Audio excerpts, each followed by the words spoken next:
Hey guys, நம்ம இன்னைக்கு எதை பற்றி பார்க்க போகிறோம் அப்படின்னா பிஸ்னஸ்.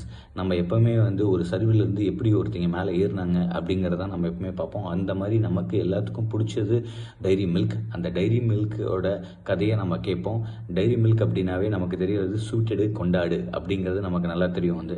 ஆனால் அவங்களுக்கு ஒரு பெரிய சரிவு ஏற்பட்டது எப்போ அப்படின்னு உங்களுக்கு தெரியுமா? 2003 இந்தியாவில் டைரி மில்க் பேன் பண்ணணும் அப்படின்னு சொல்லிட்டு ஒரு பெரிய போராட்டமே நடந்தது. ஏன் பேன் பண்ணணும் அப்படின்னா அது கண்டாமினேட்டட் அப்படின்னு சொல்லிட்டு நிறையா நம்ம நியூஸில் நம்ம கேள்விப்பட்டோம் வந்து. ஸோ அதனால என்ன ஆச்சு டைரி மில்க்குக்கு அப்படின்னா அவங்களோட சேல்ஸ் ட்ராப் ஆச்சு. அதுக்கப்புறம் அவங்க எவ்வளோ மக்கள் நம்பிக்கை வச்சுருந்தாங்களோ ட்ரஸ்ட்டு, அது எல்லாமே பிரேக் ஆயிடுச்சு. இதனால என்ன நடந்தது அப்படின்னா அவங்களோட மார்க்கெட் ஷேரும் ரொம்ப குறைஞ்சிருச்சு வந்து.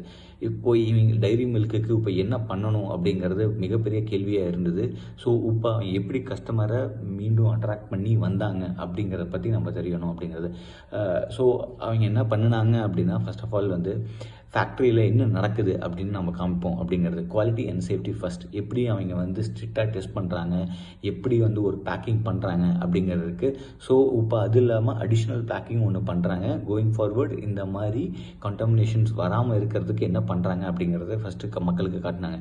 ரெண்டாவது, யாரை காட்டினா இன்னும் பெட்டராக இருக்கும் அப்படிங்கிறதுக்காக அமிதாப் பச்சன் அப்படிங்கிறவங்கள கொண்டு வந்தாங்க. எக்ஸ்பிளைன் பண்ணாங்க என்ன ப்ராசஸ் பண்ணுறோம் அப்படிங்கிறத நம்ம கொண்டு வந்தாங்க. செலிபிரிட்டி என்டோஸ்மெண்ட்னால என்ன கிடைச்சது அப்படின்னா big name plus trust factors, instant credibility அவங்களுக்கு கிடைக்க ஆரம்பிச்சது. அதுக்கப்புறம் டிஸ்ட்ரிபியூஷன்ஸ் அண்ட் ஸ்கூல்ஸ் அண்ட் ப்ரொமோஷன்ஸில் அதுக்கப்புறம் மறுபடியும் செலிப்ரேஷன் பேஸ்ட் மார்க்கெட்டிங் கொண்டு வந்தாங்க. Deepavali, Raksha Bandhan, birthday gifts, moments, chocolates அப்படிங்கிறது எல்லாத்தையும் லிங்க் பண்ணாங்க வந்து. குச் மேத்தா ஹோ ஜே கேம்பெயின்ஸை கொண்டு வந்தாங்க. ஸோ இந்த ஸ்ட்ராட்டஜி மூலமாக டைரி மில்க் செலிப்ரேஷன் சாக்லேட்ஸாக மார்க்கெட்டில் பொசிஷன் ஆகி கஸ்டமர் ட்ரஸ்ட்டும் அண்ட் சேல்ஸ் மீண்டும் பில்ட் ஆனது.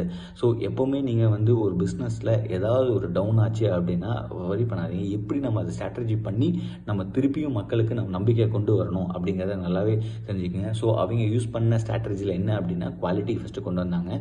அதனால மக்களுக்கு ட்ரஸ்ட் வந்துச்சு. ஸோ ரெண்டாவது என்ன பண்ணாங்க அப்படின்னா செலிபிரிட்டி கொண்டு வந்தாங்க. யார் சொன்னால் மக்களுக்கு இன்னும் ரீச் ஆகும் அப்படிங்கிறதுக்காக கொண்டு வந்தாங்க. தேர்ட் என்ன பண்ணாங்க அப்படின்னா எமோஷனலாக கனெக்ட் பண்ணாங்க. நமக்கு quality plus trust plus celebrity plus marketing plus emotional connect equal to brand recovery, strong marketing position. திருப்பியும் டைரி மில்க் எல்லாத்துக்கும் நம்பிக்கை கொடுக்க ஆரம்பிச்சது.